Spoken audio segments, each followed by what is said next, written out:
Vous êtes toujours dans l'orage avec nos invités. Je vous rappelle Jean Kervazoué, ancien patron des hôpitaux et expert de santé. Hélène Cornet, notre spécialiste Madame Santé à BFM Business. Et puis avec nous maintenant Frédéric Bizard, économiste de santé, président de l'Institut de santé. Bonjour, merci d'être avec nous. Je voudrais juste renchérir peut-être sur ce que vient de dire à l'instant Frédéric Collet, le patron du LEM, du syndicat des entreprises des médicaments, qui était là notre invité, en disant peut-être les relations un peu compliquées entre le public et le privé. Finalement, Jean Kervazoué, vous avez été le patron des hôpitaux. Est-ce que c'est peut-être là le nœud gordien C'est tout à fait central. On ne comprend rien à la crise récente, y compris pour les masses, si on ne sait pas que depuis 2012, Madame Touraine, ministre de la Santé, pour ne pas la nommer, on a demandé 300 millions d'économies par an sur les achats. Et ça, en français dans le texte, ça veut dire acheter en Asie. Bon, c'est simple. Et donc moi, quand j'étais directeur des hôpitaux, j'avais passé un accord entre les industriels et les hospitaliers pour développer des scanners, des gamma caméras, de façon à ce qu'il y ait une industrie biomédicale française. Donc on est obligé d'avoir une complicité. Ça ne veut pas dire une compromission, mais on est obligé d'avoir une complicité. Alors Frédéric Bizard, est-ce que, vous êtes d'accord? Et comment vous expliquez qu'en fait la France soit plus attractive en termes de médicaments, alors qu'on a, Frédéric Collet le rappelait, on a quand même de magnifiques entreprises, dont évidemment Sanofi? Il y a plusieurs raisons à cela. Il y a une raison qui est propre à l'industrie pharmaceutique, qui est le fait qu'on a un petit peu raté le virage des biotechnologies. Oui. Plus de 80% de notre tissu industriel est tourné vers des produits de base chimique qui ne représentent plus l'essentiel des produits innovants.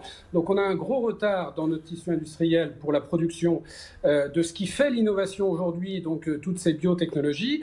Donc en fait, on produit des anciens produits. Si vous regardez, on produit des produits matures. Tous les produits, parmi les produits qui ont été lancés sur le marché avant les années 2000, on en produit à peu près 50% par rapport à notre consommation. Mais si vous prenez les produits qui sont sortis depuis 2010, on n'en produit plus que 10%. Donc on a un taux de dépendance très important par rapport aux produits innovants.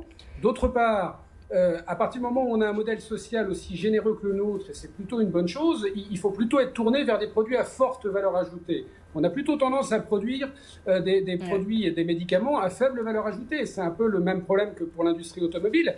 Il ne faut pas produire des Dacia en France. Et on a plutôt tendance à produire des Dacia sur le marché pharmaceutique. Il faut aller sur les produits. Et on a tout, je suis d'accord avec Frédéric Collet, on a absolument tous les atouts en matière de recherche, d'innovation technologique, de ressources pour produire des produits fortement innovants. Et c'est ce virage-là qu'il faut prendre. Est-ce qu'il n'est pas trop tard pour assurer la souveraineté, l'indépendance de la France? On voit qu'au niveau européen, pour une fois, il y a une initiative qui a été prise des quatre grands pays sur les vaccins. Mais est-ce qu'il y a une possibilité justement d'avoir plus d'indépendance de la France?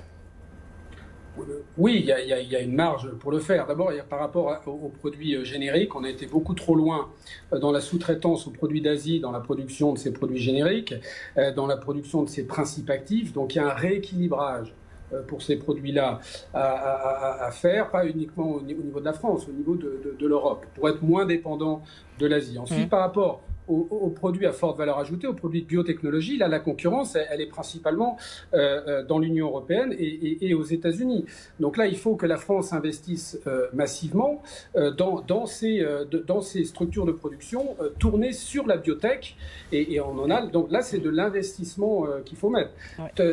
Troisième point, je pense qu'il faut construire un Airbus du vaccin. Le vaccin est vraiment un bien sur lequel il y a une domination européenne. Et c'est un bien qui va être un bien essentiel en matière de soft power dans les décennies à venir. On a perdu la bataille des technologies de l'information, mais on peut gagner la bataille des biotechnologies, notamment la bataille du vaccin. Mais là aussi, il faut créer une alliance européenne, comme on l'avait fait dans l'aéronautique, pour peser sur le marché mondial, notamment pour faire de ces vaccins ce bien public dont on parle beaucoup, mais pour permettre à l'Europe de dominer ce marché-là. Et je pense qu'on en est capable sur ce segment-là. Jean Kervazoué, parce que c'est intéressant ce qu'il dit, effectivement, c'est qu'on a peut-être loupé le train des biotech, mais on peut encore le rattraper, mais au niveau européen. Non, mais ce que dit Frédéric est d'autant plus vrai et d'autant plus triste que ça s'est fait sur beaucoup de découvertes européennes, notamment des découvertes à l'Institut Pasteur, il y a maintenant plus de 40 ans. Là, si vous voulez, on a vraiment un handicap.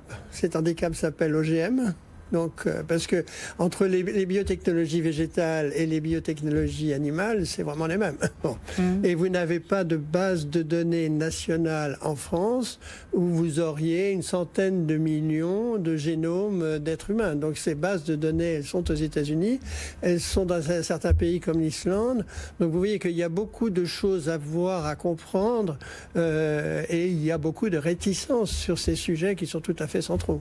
Mais est-ce que c'est pas l'opposition, justement? Je reviens à ma question publique-privée. Vous parliez de Marisol Touraine, mais on voit bien qu'il y a une relation très difficile entre le LEM, faut pas le citer, les grands labos, et puis l'administration de santé française. Vous avez tout à fait raison. Donc moi, comme j'ai été élevé, j'ai l'impression qu'ils se font de l'argent sur nous, quoi. Oui. Non, j'ai été élevé chez les curés, donc je me méfie beaucoup des gens qui vendent la pureté. Donc en France, ça s'appelle principe de précaution et ça s'appelle conflit d'intérêts. Or, il se passe aujourd'hui que la réglementation en matière de conflit d'intérêts fait que dans certains domaines, on n'a plus d'experts parce que les experts qui travaillent pour l'État ne sont pas payés par l'État, donc ils travaillent pour les entreprises et on a énormément de mal à faire en sorte que toute la chaîne que décrivait le représentant du LEM à juste titre, cette fin de chaîne qui est celle de l'expertise, qui est celle de l'ouverture, qui est etc., elle ne se fait pas bien en France. Hélène Cornet, c'est la première fois qu'il y a une initiative au niveau européen, non, sur ce vaccin? Oui, effectivement. Et c'est vraiment le mot d'ordre. Hein. La coordination européenne, c'est par là que ça doit passer. Et donc l'accord avec AstraZeneca, donc évidemment, ils appellent aussi d'autres pays à venir les rejoindre. Un accord qui pourra être fait avec également d'autres groupes pharmaceutiques. D'ailleurs, Emmanuel Macron, cet après-midi, tient une vidéoconférence avec plusieurs groupes, dont Moderna, Pfizer, GSK, Johnson & Johnson, de faire justement le point sur l'état de la recherche et se mettre un petit peu d'accord sur cette souveraineté qui serait, si elle n'est pas nationale, au moins européenne, pour ensuite distribuer finalement les vaccins au prorata de la population. Il faut dire que beaucoup d'entreprises que vous avez mentionnées, Hélène, sont dirigées, ou du moins il y a des Français dedans qui ont un rôle important. Oui, Moderna notamment. Moderna notamment. Donc comme quoi les Français, vous avez raison, Jean Carvazo, de dire qu'on était assez bon là-dessus. Frédéric Bizard, vous avez échappé à cette question, mais donc je vous la pose. Vous pensez qu'il y aura un vaccin? On aura un vaccin bientôt, à l'automne, comme le disent certains, notamment AstraZeneca? D'après moi, les experts lesquels j'ai discuté, oui, il y aura un vaccin. À l'automne, probablement pas. On parle plutôt de fin 2021. Sous réserve que l'on trouve, par exemple, que le candidat d'AstraZeneca soit le bon, c'est-à-dire qu'on utilise déjà des vaccins existants, des technologies existantes qui permettent d'aller beaucoup plus vite. Mais là, même dans le cas, AstraZeneca va certainement gagner la bataille dans la rapidité, mais la mère des batailles, c'est l'efficacité. Rien ne dit au moment où on se parle que ce vaccin-là sortira avec une efficacité suffisante. Donc, très honnêtement, voilà, c'est un pari. Il y a plusieurs voies de recherche. Et ce qui comptera à la fin, c'est l'efficacité. Ce n'est pas le premier arrivé, c'est le premier arrivé avec un vaccin efficace. Ensuite, il y a les enjeux de production et de distribution. Mais juste un petit mot par rapport à ce que j'ai entendu. Jean a parfaitement raison. La France a créé ses propres obstacles pour rester dans les leaders mondiaux, aussi bien dans la recherche que dans la production. Mais il faudrait arrêter de faire du médicament, de l'instrumentaliser sur le plan politique. Il faut avoir une politique du médicament et pas faire de la politique avec le médicament. Ouais. Donc on est arrivé à une espèce d'hystérie entre les relations de l'État avec l'industrie, entre les relations de l'industrie avec l'opinion publique, où c'est celui qui sera le plus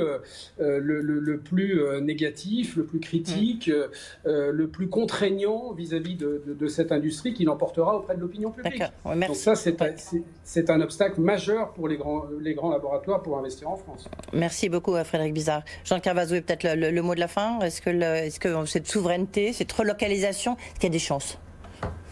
Alors oui, parce qu'il y a des forces qui ne demandent qu'à s'exprimer. Nous avons une excellente recherche, un excellent enseignement français. Il y avait un doyen danois qui me disait il y a une dizaine d'années, vous êtes la seule alternative crédible à l'américanisation du monde. Alors aujourd'hui, il faudrait rajouter la sinisation du monde, mais on a une excellente médecine et très très originale. Simplement, c'est le début de la chaîne. Et si on trouve des vaccins, et puis si on attend toujours les décisions, en l'occurrence incessamment sous peu, paraît-il, d'Emmanuel Macron pour nous aider, pour voir si la souveraineté de la France est quelque chose qui peut devenir une réalité. Merci beaucoup d'avoir été avec nous. Merci Frédéric Isnard, merci beaucoup Jean Kervazoué, merci Hélène Cornet.